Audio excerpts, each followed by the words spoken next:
What up, YouTube? It's your boy JKG Brandon back with some Diablo Immortal content for you. This one isn't Barb specific at all. This one is just actually the new update that just released here today for the patch notes. As you can see, we're going to get the server merges coming in on this patch as well. That's a massive part of it, so that's going to be a big shot in the arm. Before we actually get into all the details, I just want to take a moment to thank you guys for all the recent support that you guys have been giving on the channel. It means a lot to me. If you guys are liking what we do around here, go ahead and hit that sub button. It's free, and we're trying to hit 1,000 subs by the end of the year, so we can do something fun to celebrate with you guys and have a little fun with the channel and have a little fun with the account. So without further ado, let's hop right up into it here. As we knew in the previous content update, we knew the server merges were coming. We have the exact time frame here for Oceania, China, East Asia, Southeast Asia, and Europe servers. It's going to be November 8th at between 4 and 6 p.m., which would be, it's listing at Pacific Standard Time. And then for the Americas, it's going to be November 9th between 12 and 2 a.m. Pacific Standard Time as well. So for me, that's going to actually be this evening. And basically overnight. With the server merge, I don't think any actual servers have been updated as far as, adding new ones in or taking some out and, replacing them. The big thing, there's a whole bunch of stuff here that is on the docket. Basically, when you read through all this, the basic, Cliff Notes version of this is you're going to log into your server like normal. When you get there, all your stuff's going to be there. The biggest, baddest elephant in the room, all Deeds of Valor badges are going to be retained. So unlike, doing just a server transfer of your character, you are actually going to retain all your badges and all the benefits that come along with that, which is massive. All your market transactions are going to be retained. On the merged server, the highest dominance immortal is going to take over as immortal. Market value of everything is going to be an average between the servers that are merged, which I think could be a good thing. It's going to take some time for all that to kind of work itself out as far as the market goes with everybody coming in. People that are on servers where everything's maxed out. Prices are going to come down and they're going to be like, oh my god, this is amazing, or and people where everything's really low are going to be like, oh my god, I can't afford any of this stuff. So it's going to be interesting to kind of see how that works itself out over time. Previous immortal reigns are going to be retained on the Wall of Honor. Shadow War and the Rite of Exile are going to be paused for a certain amount of time.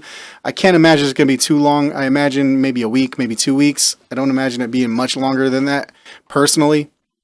But without the Shadow War unlocking Rite of Exile, you can't really do Rite of Exile, so it makes perfect sense. Fire Before Darkness, limited time event. These, in general, I don't really pay much attention to personally because it's basically just logging and doing your dailies rewards. The one big thing that I do see is we are going to get a Telluric Pearl for this instead of what used to be a second legendary crest.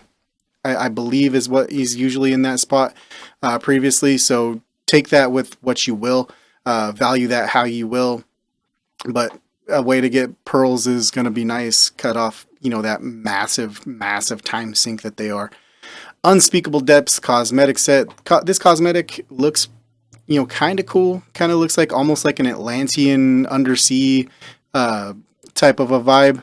Is kind of what I'm getting from it, from this low res image. It could be something a little bit different, but in general, they've, for the most part, nailed these cosmetics pretty well as far as the the battle passes and everything like that. So that's nice.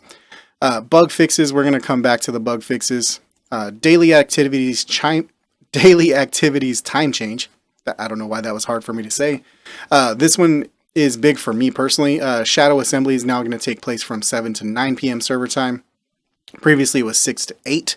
Wrathborn Invasion is now going to occur twice a day, once at 12:30 p.m. server time and once again at 9 p.m. server time. This is actually big for myself because I work during the day and it's hard to, get time to log in to do some of these things during the actual day.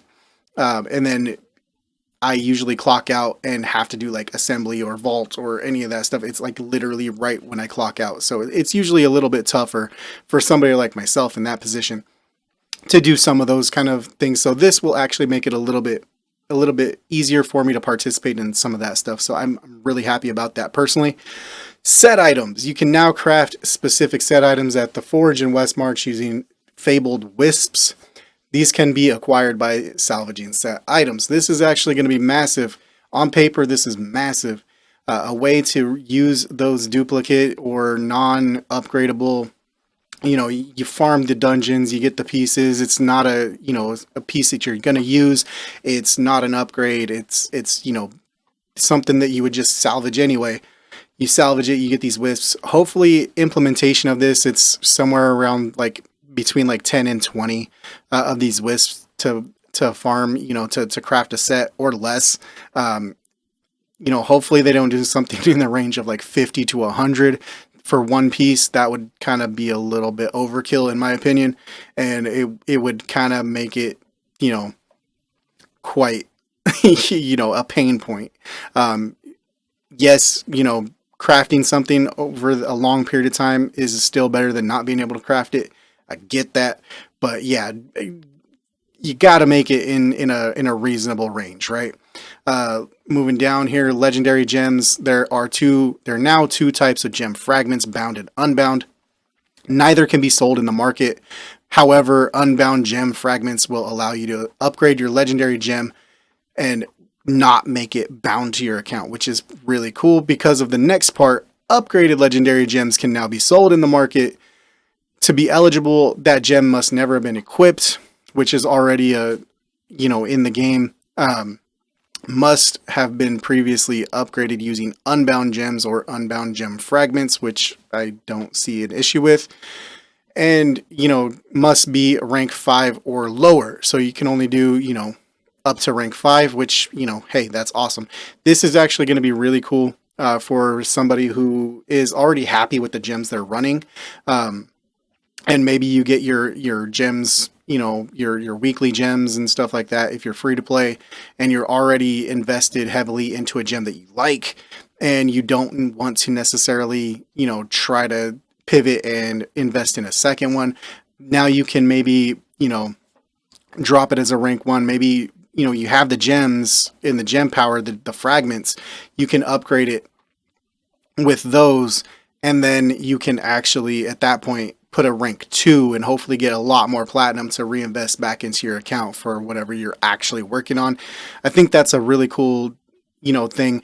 On paper, again, we're going to have to wait to see the implementation on it and everything to see exactly how it's going to work for us. But on paper, I really like those updates right there. Castle Sirengar, blacksmith and identifier have been added to the courtyard. That's cool. Not like a massively, massive pain point, I don't think, but for anybody. However, having the blacksmith and identifier in there is really cool because you don't have to actually exit and then come back in and exit and then come back in. Taking out, some of the, take out some of those loading screens for us, I think is really nice. And last but not least, Kion's Ordeal. New management UI that displays Paragon level combat rating and contribution score of each of your players at the start of each to sort the listing. Ability to set combat rating and contribution score requirements for the entry. A waitlist feature to help manage incoming applicants, and an improved difficulty selection UI with clear descriptions for each tier. Personally, I don't think in the 2 reigns that I've been part of now, I don't think any of this has really been a pain point for us. The biggest pain point that I've seen in chats and everything has been somebody at the end of Kion's. You hop in the circle, you win a legendary piece, and you leave. We've seen people, get that legendary piece, hop into another circle, get another legendary piece, and and stuff like that. That's been a pain point and has upset a lot of people in the 2 reigns that I've been a part of. I think that's the biggest pain point that I've seen with Kion's. Personally, if you guys have run into issues with these specific issues, definitely let me know in the comments below. I'm really curious to see how that's handled, on other servers and stuff like that, or if it's even a problem for you guys. Really interested in that. But we're going to scroll back up here to the bug fixes. We'll click on the bug fixes now. November 8 bug fixes, not a whole lot. Gameplay fixed issue that caused the game to lose all audio after skipping a dungeon cutscene. Okay. Fixed an issue that prevented players from performing a character transfer if they had over 100 pieces of mail in their inbox. Players will now be required to delete their old mail. Okay, that's a weird bug, but yeah, all right, go ahead and fix that. Make it easier, I guess. Demon Gates activity in the UI. Demon Gates activity UI in the Realm of Damnation has been improved to display the remaining number of gates. Yeah, the Demon Gates is one of those ones I don't even do. I hate it. I absolutely hate the Demon Gates. Warbands. The VFX for the Fogsbane and Charge Core have been improved to be more visible in the defense of Sarengar. Yeah, that is definitely something that's tough to deal with. Minimap icon has been added for Fogsbane in defense of Sarengar. Yes, put that on the minimap so we know where we got to go to get it. That is absolutely massive. Fixed an issue that prevented the enter button from functioning in Purge the Depths. I haven't seen that one actually be a thing. We have seen an issue with the enter button not functioning or not proccing, not popping up for us in Vault Defense, which in my mind is a much more imperative bug to fix than Purge the Depths for Warband stuff. However, yeah, if you can't get in, it's going to be a pain point for people to not want to do it. So yeah, make it easier for people to actually do your content, and hopefully we can all have fun. That is everything here, guys. Yeah. Overall, I think this is a pretty darn good update. I like the gem upgrade and sell feature. The legendary set, the set piece crafting is massive, and we definitely have to see how they implement it to really have a fully informed, decision. So I think that's definitely, going to be big, but on paper, I think those are massive, massive quality of life increases for us. And then also just, server transfers and the merges are going to be a shot in the arm. We've already seen, the community being, a little bit more, uplifted and stuff just with the server transfers being available, and people transferring servers despite the pain points of losing your badges and everything there. Yeah, let me know in the comments below. Do you guys agree? Do you think this is a really good update overall? It might be their best update they've put out so far, right? In my opinion, I really like where this update kind of has its direction heading. Overall, but yeah, let me know in the comments below. If you like this video and you like to see more like this, go ahead and hit that like button, hit that sub button and notification bell so you know when I upload, and get us on, hit the 1,000 subs by the end of the year so we can get monetized and put that money back into something special for you guys. I'm JKG Brandon. Y'all been amazing. Love you guys. See you in the next one. Peace.